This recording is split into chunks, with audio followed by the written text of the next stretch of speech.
Hello everyone, I am Sourav Sarker. I completed my graduation from the Department of EEE at BUET, and this is my demo video. For this demo video, I have chosen a very beautiful topic of MOSFET that's called channel length modulation. Specifically, I am going to discuss about the channel length modulation for this enhancement type NMOS. So I prepared the whiteboard. So in this, if I want to give a brief summary of this, the writings on the whiteboard, that is, this is the physical NMOS, right? And this is the ID versus VDS characteristics of the NMOS, and here are some equations. I will discuss it in future. So we all know about the operations of MOSFET, right? So there is mainly three regions: cutoff region, triode region, and the saturation region. When the gate to source voltage is less than the threshold voltage, at that time the MOSFET, the NMOS is in the cutoff region. And in the cutoff region, you all know that there is no channel formed. As there is no channel formed, there will be no current will pass from the drain to source. That means ID will be 0. So but when the VG is slightly higher than the threshold voltage, at that moment the MOSFET will go into the triode region, and in the triode region the channel will be formed, and the channel will be rectangular in shape initially rectangular in shape, and the electron will flow from the source to the drain.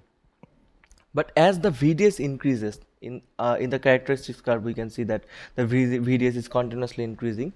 As the VDS increases, that means the VD increasing, the channel shape will change. From the rectangular shape, it will change to the trapezoidal shape. And why does this happen? This is the main question here. Why it occurs? So there is mainly two perspective or 2 point we can talk about it, right? From one view, the VD is increasing. So drain terminal is more positive than the gate terminal itself. So as a result, the electron concentration towards the drain side of the gate terminal will be less than the source side of the gate terminal. As a result, as the gate to substrate potential is less, that means it will attract less free electrons. As it attracts less free electrons, that means the channel width also be less. As a result, the channel will take into a trapezoidal shape. And in another point of view, here the substrate is P region and the drain is N region. So we can assume that the substrate and drain, in between the substrate and drain, there is a PN junction, and we can model this PN junction as a diode. As the voltage of the drain, that means the N region, is increasing, that means the diode is in the reverse bias. As the diode is in the reverse bias and VD is increasing, that means there is a depletion layer in between the PN junction, and this depletion layer is also increasing with the increment of VD. As the depletion layer is increasing, as a result, the free electron concentration at the channel will also decrease towards the drain end. As a result, the channel width takes a trapezoidal shape. So the channel width towards the source will be higher than the drain. Okay, so as the VGS increases, and when it reaches VGS minus VD, that means VGS is one threshold voltage higher than VGS, then the MOSFET goes to the saturation region. And for ideally, we know that at the saturation region, ID will be constant. It will act as a voltage controlled current source. From the pi model we can see this, the VGS is controlling the ID and ID is constant. What happens here? At the saturation region, the pinch of voltage will occur. So the channel width at the drain end will be 0, as the gate terminal volt potential will be very less to attract any kind of electron. so there will be no channel just at the drain end. As a result, this is called the pinch off condition, which occurs at the saturation region, just when the MOSFET is going into the saturation region. If we furthermore increase the VD voltage, then what happens? If we increase the drain to source voltage more, then the VG to substrate potential will be much less comparing to the drain to substrate voltage, drain to source voltage. So as a result, no channel will be formed, and for this reason the pinch off point will be shifted toward the left. Now the pinch off point will be somewhere here. So initially the effective channel length was L, but now it is reduced to L minus del L, and the reduction is del L, and this del L reduction depends on the drain to source voltage. So higher the drain to source voltage, del L will be higher, channel will get reduced more and more. So from here we can see del L is proportional to the VDS. So del L equals to the lambda dash into VDS. Lambda dash is a constant here.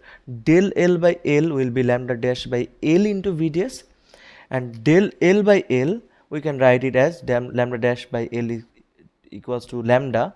So del L by L equals to lambda VDS. So what is lambda here? Lambda is the channel length modulation coefficient. So the first equation of the saturation region current was ID equals to 1 by 2 mu n Cox W by L VGS minus VT whole square at saturation, not considering the channel length modulation.